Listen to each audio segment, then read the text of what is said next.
Hello students, welcome to my channel construct point. So book है आपका political science, chapter है आपका 6 और चैप्टर का नेम है आपका न्यायपालिका मीन्स जुडिशरी। अगर हम न्यायपालिका की बात करें तो इससे पहले वाले पार्ट में भी मैंने आपको क्लियर करवा रखा है कि न्यायपालिका किसे कहते हैं।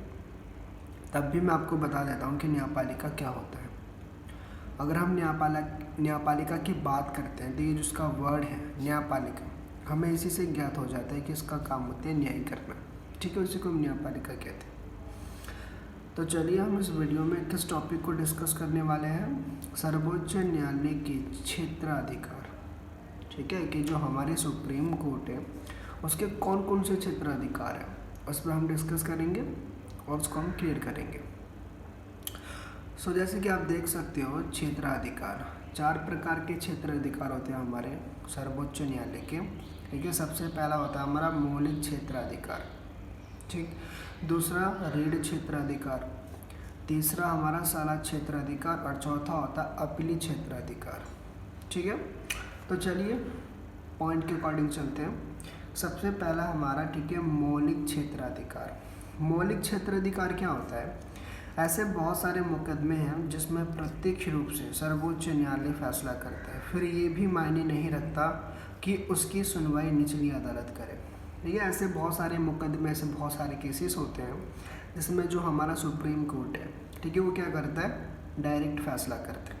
उसके लिए जो निचली अदालत है उसकी हमें ज़रूरत नहीं होती है। ओके, जैसे कि देख सकते हैं देश में संघीय मामले को सर्वोच्च न्यायालय द्वारा सुलझाया जाता है। संघीय मामले मतलब कि सेंट्रल लेवल का जितना भी केस है, ठीक है, आप कह सकते हो। ठीक है, तो उन मामलों को कौन सुलझाता है? सर्वोच्च न्यायालय सुलझाता है। केंद्र एवं राज्य के बीच हुए मुकदमे, ठीक है, या वाद विवाद को सर्वोच्च न्यायालय ही हल करता है। केंद्र और राज्य, केंद्र राज्य में मान लो किसी कानून को लेके कोई विवाद हो जाता है कि ये कानून तो, ठीक है, राज्य सूची का है, तो केंद्र इसमें कानून क्यों बना रहा है, या केंद्र कहे कि ये तो मेरा सूची है, ठीक है, राज्य इसमें कानून क्यों बना रहा है। तो ऐसे कोई विवाद हो जाए, ठीक है, या अधिकार को लेकर कोई विवाद हो जाए तो उसका निपटारा कौन करता? हमारा सर्वोच्च न्यायालय। तो ऐसे ही मामले जो होते हैं उसे मौलिक क्षेत्राधिकार कहते हैं। ठीक है, या मौलिक क्षेत्राधिकार के तहत आते हैं, जिसका समाधान हमारा सर्वोच्च न्यायालय द्वारा किया जाता है। ठीक है, तो इन्हीं को हम क्या कहते हैं? मौलिक क्षेत्राधिकार। ठीक, आई होप कि आपको ये क्लियर हो गया हो। अब चलते हैं हम आगे की तरफ। ठीक है, हमारा सेकंड क्षेत्राधिकार देखते हैं। ठीक है, और वो है हमारा रीढ़ क्षेत्राधिकार। रीढ़ क्षेत्राधिकार क्या है? हमें पता है कि इंडियन कॉन्स्टिट्यूशन के थ्रू हमें बहुत सारे फंडामेंटल राइट्स दे रखे हैं। ठीक है, अगर उसका कोई हनन करता है तो जो हमारा सुप्रीम कोर्ट और हाई कोर्ट है वो बेसिकली रीड जारी करते हैं, किस लिए? उस अधिकार को दोबारा स्थापित करने के लिए। ठीक, तो वही मैंने यहाँ पे एक्सप्लेन कर रखा है। हमारे मौलिक अधिकारों के हनन होने पर हम उच्च या सर्वोच्च न्यायालय जाते हैं एवं उच्च या सर्वोच्च न्यायालय अधिकार को स्थापित करने के लिए रीड जारी करती है। ठीक है, उसी को हम रीढ़ क्षेत्राधिकार कहते हैं। क्या? रीढ़ क्षेत्राधिकार। ठीक है, जैसे कि मैंने आपको पहले भी एक्सप्लेन कर दिया था। ठीक, इसके बाद आपका सलाहकारी क्षेत्राधिकार। अब सलाहकारी क्षेत्राधिकार क्या होता है? मान लीजिए कि राष्ट्रपति को कोई, ठीक है, सर्वोच्च न्यायालय से कोई सुझाव लेना हो, ठीक है, तो वो क्या कर सकता है? जाके उस सर्वोच्च न्यायालय से, ठीक है, सलाह कर सकता है, और जो भी, ठीक है, सर्वोच्च न्यायालय सलाह देगा उसे मान सकता है। ठीक है, बट जो राष्ट्रपति वो मानने के लिए उनकी सलाह को बाध्य नहीं है। या मान लीजिए विधायिका ने क्या किया कि, मतलब विधायिका ने भी क्या किया, जाके सर्वोच्च न्यायालय से सलाह लिया किसी कानून को लेकर। ठीक है, तो वो उस सलाह से क्या है कि अपने कानून में कुछ बदलाव कर सकता है। तो इसी चीज़ को मैंने यहाँ पे एक्सप्लेन किया। देश के राष्ट्रपति भारत के सर्वोच्च न्यायालय से किसी भी विषय में परामर्श कर सकता है, किसी भी विषय में, कोई भी टॉपिक हो सकता है। ठीक है, ठीक है, जनहित का हो सकता है, या किसी की नियुक्ति के लिए हो सकता है, ठीक है, किसी का भी मतलब कि किसी भी विषय में आप कह सकते हो कि सलाह ले सकता है, ठीक। या विधायिका भी सर्वोच्च न्यायालय से सलाह ले सकता है एवं कानून में संशोधन कर सकता है, ठीक है। तो सर्वोच्च न्यायालय से क्या विधायिका भी सलाह ले सकती है कि ये कानून सही तो है, गलत तो नहीं है कहीं, ठीक है। तो सलाह लेकर क्या कानून में संशोधन कर सकता है, मतलब कि कानून में बदलाव कर सकता है, ठीक है। तो ये सभी किसके तहत आते हैं, हमारे सलाह क्षेत्र अधिकार के तहत आते हैं, जो आपको ठीक इसमें समझना है, ठीक है। तो ऐसे मुद्दे सलाह क्षेत्र अधिकार के अंतर्गत आते हैं जिसमें सर्वोच्च न्यायालय की भागीदारी होती है, ठीक। क्लियर है ना, चलो क्लियर। अब हम चलते हैं हमारा नेक्स्ट, ठीक है, अपील, जो कि है हमारा ये लास्ट अपील, और वो है हमारा अपीली क्षेत्र अधिकार, ठीक है। तो अपीली क्षेत्र अधिकार बेसिकली क्या है कि अपीली के लिए सबसे बड़ी अदालत सर्वोच्च न्यायालय होता है, सभी को पता है, ठीक है। उच्च न्यायालय के फैसले के खिलाफ सर्वोच्च न्यायालय में अपील की जा सकती है, ठीक है। ऐसे ही निचली अदालत के जो फैसले हैं उसके खिलाफ उच्च या सर्वोच्च न्यायालय में अपील की जा सकती है, ठीक है। अपीली क्षेत्र अधिकार का अर्थ है पूरे मामले में कोर्ट दोबारा विचार करेगी। एक सर्वोच्च न्यायालय निचली के फैसले गलत होने पर उसे परिवर्तित कर सकता है, ठीक है। तो इसे हम कहते हैं अपीली क्षेत्र अधिकार, ठीक है। और आपको ये भी समझना है कि ये किसके तहत होता है, भाई किसके तहत होता है, ठीक है। तो ये सब जनता के तहत होता है, ठीक। अब आपको सपना इसमें समझना है न्यायिक सक्रियता, ठीक है। न्यायिक सक्रियता बेसिकली क्या होता है, देखो, सरकार के अंग विधायिका या कार्यपालिका जब अपने कार्यों में ढिलाई या अपने कार्य को सही रूप से नहीं करती है तो न्यायपालिका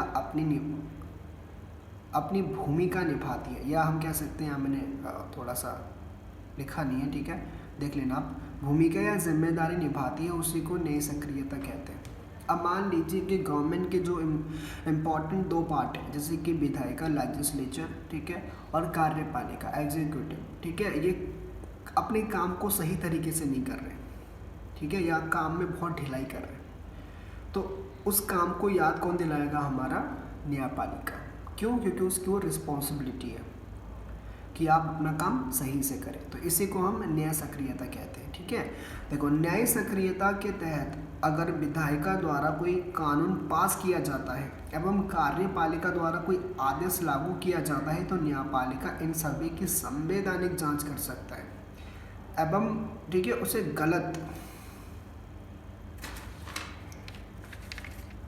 गलत पाए जाने पर उसे अवैध घोषित, ठीक है, किया जा सकता है। क्या कर देगा वो? अवैध घोषित कर देगा। एवं ये, ठीक है, सब किया जाता है जनहित याचिका के तहत, ठीक है।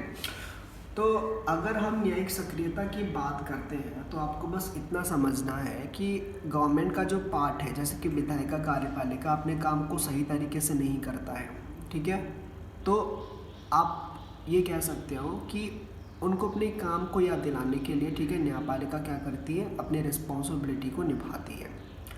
मान लीजिए कि विधायिका द्वारा कोई कानून को लागू कर दिया जाता है, ठीक है, या कार्यपालिका द्वारा किसी, ठीक है, आदेश को जारी किया जाता है, तो उस आदेश को क्या वो जांच कर सकता है, ठीक है, संवैधानिक जांच, मतलब कि, ठीक है, संविधान के हिसाब से तो है ना, संविधान से यहाँ तो नहीं है ना, तो इस चीज़ की जांच वो कर सकता है, ठीक है। अगर उसे पता चला, न्यायपालिका को अगर ये पता चला कि भाई ये जो कानून, ये जो आदेश, ये क्या है कि संविधान से परे है, ठीक है, संविधान के अकॉर्डिंग नहीं है, तो उसको उसी टाइम वो क्या कर सकता है, अवैध घोषित कर सकता है, ठीक है। अवैध मतलब कि ये सही नहीं है, ठीक है, इसे हटाओ, तो उसी को हम क्या कहते हैं, न्यायिक सक्रियता, ठीक है। आई होप कि आपको क्लियर हो गया।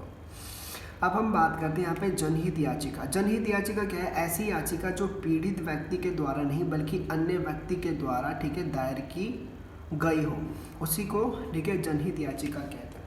मतलब कि इसमें बेसिकली क्या है, जो पीड़ित व्यक्ति, ठीक है, वो नहीं बल्कि, ठीक है, पीड़ित व्यक्ति के अलावा अगर कोई दूसरा व्यक्ति, ठीक है। मतलब लोगों के लिए याचिका आप कह सकते हो कि दायर करता है, तो उसी को हम जनहित याचिका कहते हैं।